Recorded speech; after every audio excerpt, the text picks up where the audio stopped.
नमस्कार दोस्तों आज हम बात करेंगे उन चार सिद्धांत के बारे में, उन चार प्रिंसिपल्स के बारे में जो हमारे भूतपूर्व राष्ट्रपति doctor APJ Abdul Kalam sir के द्वारा बनाए गए हैं।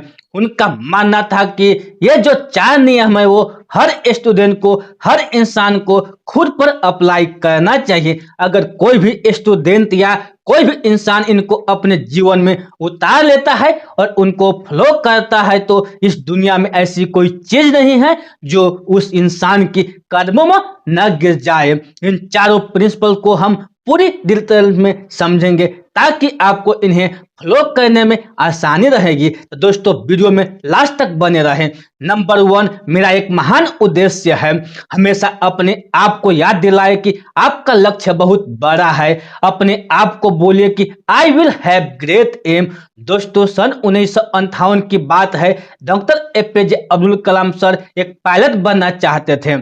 उन्होंने मेहनत करके पायलट बनने के लिए सारी परीक्षाएं पास कर ली, लेकिन पायलट की वैकेंसी में केवल 8 सीट थी और डॉक्टर एपीजे अब्दुल कलाम 9वें नंबर पर थे। अब उनका सिलेक्शन केवल तभी हो सकता था जब उनके ऊपर 8 कैंडिडेट में से या तो कोई अपनी वैकेंसी छोड़ दे या फिर मेडिकल में अनफिट हो जाए।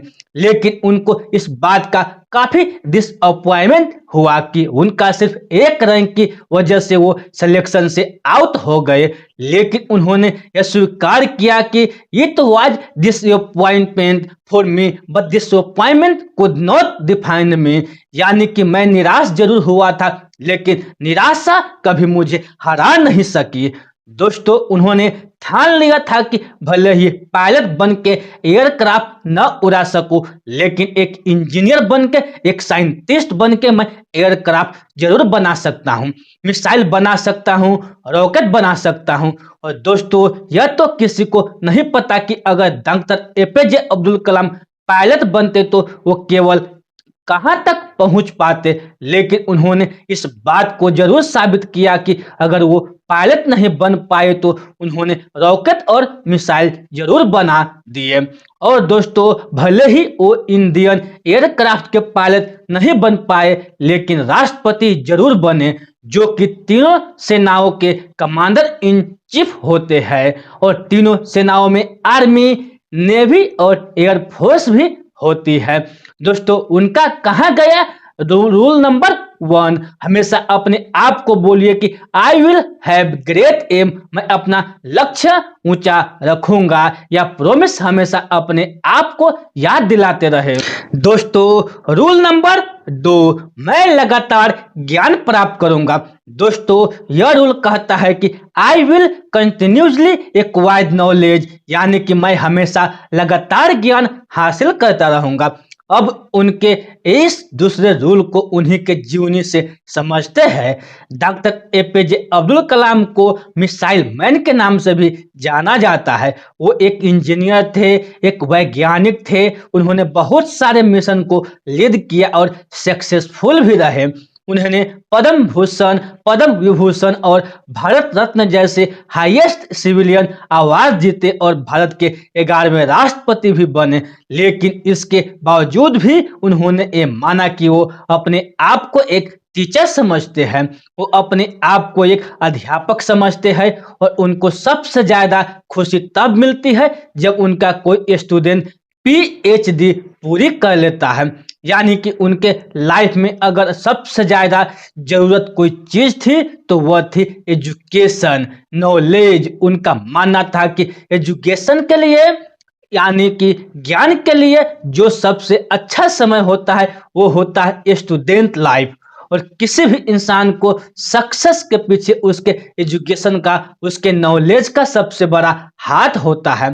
दोस्तों एक विद्यार्थी के एजुकेशन के अलावा किसी दूसरे चीज के बारे में नहीं सोचना चाहिए। अगर स्टूडेंट एजुकेशन के अलावा कुछ और करना चाहता है तो वो है वीकेंड में किसी हॉस्पिटल के बाहर गरीब लोगों के प्रति अपनी संवेदना व्यक्त कर सकता है, उन्हें खाना दे सकता है, उन्हें खुशी दे सकता है, पेड़ पौधे लगा सकता है, दूसरे लोगों को भी शिक्षा दे सकता है। लेकिन इन सब कामों के बावजूद भी एक स्टूडेंट के लिए केवल नॉलेज हासिल करना ही सबसे पहली प्राथमिकता होनी चाहिए।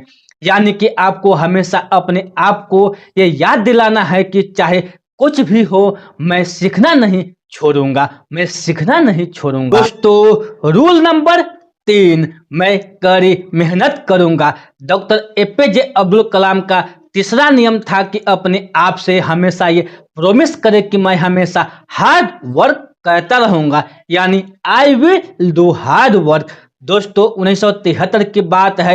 विक्रम साराभाई अंतरिक्ष के अंदर के चेयरमैन प्रोफेसर सतीश धवन ने डॉक्टर एपीजे अब्दुल कलाम से कहा कि हमें एक सैटेलाइट लॉन्च व्हीकल बनाना है, यानी कि एक ऐसा रॉकेट जिसमें हम सैटेलाइट रख करके उसको हम अंतरिक्ष में भेज सके। डॉक्टर एपीजे अब्दुल कलाम ने इस काम को पूरे जिम्मेदारी के साथ स्वीकार किया। वो इस मिशन व प्रोजेक्ट के डायरेक्टर थे, यानी कि पूरी टीम को उनके नीचे काम करना था। उनके नीचे 1000 से भी ज्यादा दूसरे इंजीनियर थे और करीब 10,000 वर्कर थे। इनके अलावा भी ऐसे कई सारे लोग थे जो इनडायरेक्टली इस मिशन से जुड़े हुए थे। इतनी बड़ी टीम को 6 साल का वक्त लगा प्रोजेक्ट शुरू करने से लेकर लॉन्च करने के दिन तक। दोस्तों, 17 अगस्त 1979 इस तारीख को सैटेलाइट लॉन्चर का टेस्ट होना था। लॉन्च के 8 मिनट पहले सारा कंट्रोल कंप्यूटर के हाथों में दे दिया गया, लेकिन उसी वक्त एक चेतावनी आई कि लॉन्चिंग में कुछ दिक्कत है। लेकिन लॉन्च के ठीक 4 मिनट पहले ये डायग्नोस किया गया कि कुछ लीक्स है।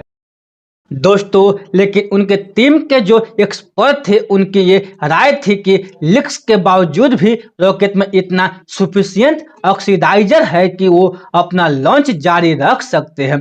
और मिशन लेटर होने के वजह से डॉक्टर कलाम को ये डिसाइड लेना पड़ा कि वो रॉकेट को लॉन्च करेंगे।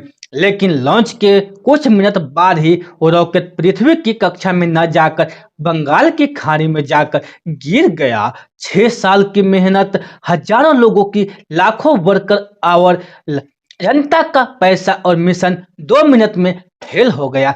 लेकिन जैसा कि डॉक्टर एपीजे अब्दुल कलाम रूल नंबर 3 में बताता है कि हमेशा अपने आप को याद दिलाते रहे कि आप कड़ी मेहनत करते रहेंगे। ठीक उसी नियम के अनुसरण करके डॉक्टर एपीजे अब्दुल कलाम अपने टीम के साथ 1 साल और कड़ी मेहनत करी और प्रोजेक्ट के शुरू होने के 7 साल बाद आखिरकार उन्होंने साबित करके दिखाया कि कड़ी मेहनत आपकी असफलता को सफलता में बदल सकती है। यानी कि आप हमेशा अपने आप से कहते रहे I will do hard work. दोस्तों, I will do hard work. दोस्तों, रूल नंबर 4, मैं दृढ़ और सफल रहूंगा। दोस्तों, जो कहानी मैंने रूल नंबर 3 में बताई जिसमें 7 साल बाद जाकर मिशन सफल हुआ, वहीं से निकल के आता है रूल नंबर 4, यानी कि हमेशा अपने आप को याद दिलाते रहे कि I will preserve where I will suicide, यानी कि लगातार काम करना। हम जो मेहनत कर रहे हैं उस मेहनत को लगातार करते रहे, चाहे कितनी भी मुसीबत आए, कॉन्स्टेंटली आगे बढ़ते रहना, अपने शब्दों पे और अपने वचनों पे कायम रहना। किसी में इतनी हिम्मत न हो कि आपके हौसलों को कम कर सके। हम में से ऐसे कई सारे लोग हैं जिनकी आंखों में कुछ सपना है, जो लोग कुछ करना चाहते हैं वो काम करना शुरू करते हैं अपने सपनों पर, लेकिन समय बीतने के साथ साथ उनकी विल पावर कम होती जाती है। दोस्तों, आपको किसी भी कीमत में अपने हौसलों को नहीं टूटने देना है।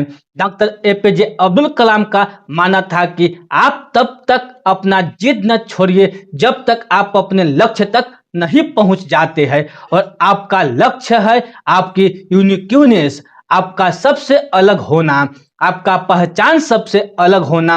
और आपके इस यूनिक बनने के सफर में आपकी मुसीबतों का सबसे अहम रोल होता है। अगर आप अपनी मुसीबतों से डरना छोड़ दिया, उन पर से ध्यान हटाकर उनके हल के बारे में सोचना शुरू कर दिया और उन पर काम करना शुरू कर दिया, तो आप किसी न किसी दिन इस दुनिया में सफल जरूर हो जाओगे। दोस्तों, सफल जरूर हो जाओगे। दोस्तों, लास्ट में एक बार और इन चारों रूलों को रिवाइज कर देता हूं। नंबर 1, अपने आप को याद दिलाए कि आपके पास में एक बहुत बड़ा सपना है। You have must a big dream. दोस्तों नंबर 2, अपने आप को हमेशा याद दिलाए आपको सीखना नहीं छोड़ना है। You must continuously acquire knowledge. दोस्तों नंबर 3, कड़ी मेहनत करे, मेहनत में कोई कमी न छोड़े। नंबर 4, उस मेहनत को लगातार करते रहे और ऐसा अगर आप करते रहोगे तो आप एक दिन जरूर सफल हो जाओगे। आज हमारे बीच में मिसाइल मैन, इंजीनियर, वैज्ञानिक और भूतपूर्व राष्ट्रपति doctor APJ Abdul Kalam sir नहीं है। जैसा कि उन्होंने ये बताया था कि वो अपने आप को एक अध्यापक ही समझते थे। उन्होंने अपनी आखिरी सांस भी Indian institute of management Shillong के स्टूडेंट को एक लेक्चर देते हुए, जिस लेक्चर का टॉपिक था क्रिएटिंग ए लिविएबल प्लैनेट अर्थ, वो 4000 वर्ड का उनका लेक्चर अधूरा रहा। मानो उनका कहना यह था जाते जाते कि वापस फिर आऊंगा लौट के, लेकिन प्राकृतिक के नियम को कौन बदल सकता है। आइए आज हम एक साथ ले कि जो रास्ता हमारे doctor APJ Abdul Kalam sir ने हमें दिखाया उस पर हम लगातार आगे बढ़ते रहे और अपने वचनों पे कायम रहे और अंततः समय तक doctor APJ Abdul Kalam sir को हमारे खुद के अंदर जिंदा रखे और पूरी दुनिया को दिखा दे कि हिंदुस्तान से बेहतर कोई दूसरा देश नहीं है। दोस्तों हिंदुस्तान से बेहतर कोई दूसरा देश नहीं है। अपने अपनों का पूरी रफ्तार के साथ पीछा करते रहिए और दुनिया में खुद के साथ साथ दुनिया में देश का भी नाम कीजिए। तो दोस्तों ये वीडियो आप लोगों को अच्छा लगे हो तो अपने दोस्तों के साथ जरूर शेयर कीजिए और ऐसे ही वीडियो देखने के लिए इस चैनल को जरूर सब्सक्राइब कीजिए। तो फिर मिलते हैं ऐसे ही अगले वीडियो में। तब तक के लिए आप खुश रहिए, सुरक्षित रहिए और अपने सेहत को अच्छी तरह से ध्यान रखिए और अपने परिवार से मिलजुल कर रहिए। दोस्तों आप लोगों को बहुमूल्य समय देने के लिए हमारे दिल से आप लोगों को बहुत बहुत धन्यवाद।